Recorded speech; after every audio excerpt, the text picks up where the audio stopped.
Yummy কেমন আছেন? ইনশাআল্লাহ ভালো। আমরা এখন পরিচয় করে দিচ্ছি ইয়ামি। উনি একজন অ্যাসিস্ট্যান্ট ডিরেক্টর, সিনেমা নিয়ে কাজ করছেন। আপু, আপনি দর্শকদের উদ্দেশ্যে যদি একটু কিছু বলেন। দর্শকদের উদ্দেশ্যে আমি যেহেতু সিনেমায় কাজ করছি, দর্শকদের একটাই বলবো, বাংলা সিনেমা দেখুন, হলে আসুন। বাংলা সিনেমা এখন আগের তুলনায় বা আগের মতোই হচ্ছে ভালো করছে।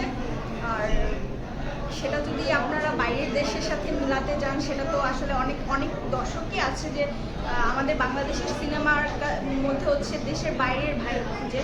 তো এটাও আপনাদের বুঝতে হবে যে আমরা দেশের বাইরের মতো বাজেটটা পাচ্ছি না, আর যতটুকুনি পাচ্ছি এর মধ্যে আমরা বেস্ট কিছু করার ট্রাই করছি। আপনারা সিনেমা হলে আসুন, সিনেমা দেখুন।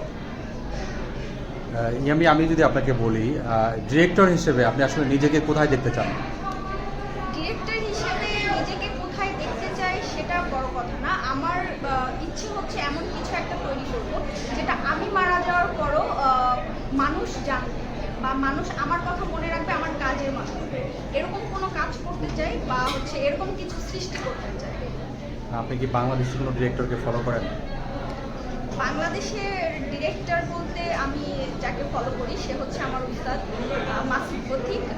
তার কাছ থেকেই হচ্ছে আমার পুরাটা শেখা এখন পর্যন্ত। হ্যাঁ, অনেক ভালো ভালো ডিরেক্টর আছে, ইভেন অনেকে ভালো ভালো কাজ করছে। আমার আমার যে উস্তাদ তাকে হয়তো বা অনেকে চিনবেও না, এরকমও আছে, কিন্তু আমার কাছে সে বেস্ট। আজকে মূলত কাকে দেখার জন্য এখানে আসছেন? আজকে আসলে ঢাকা ফ্যাশন ডে এটা প্রতি বছরই হচ্ছে। এখান থেকে যেরকম পুরাতন মডেলদের পাশাপাশি নতুন কিছু মডেলরাও হচ্ছে এখানে অ্যাড হচ্ছে, বা তারা পুরাতনদের সাথে সমান তালে পারফর্ম করে হচ্ছে নিজেকে প্রমাণ করার ট্রাই করছে। তো এটা খুব বড় একটা প্ল্যাটফর্ম মডেলদের জন্য। সো দেখতে ভালোই লাগে, খারাপ না যে নতুন মুখ কিছু দেখবো বা নতুন কাউকে দেখবো, নতুন করে কিছু দেখবো, এই জন্যই আসা। আমি অনেক বেশি শুভকামনা রইল, ভালো থাকবেন।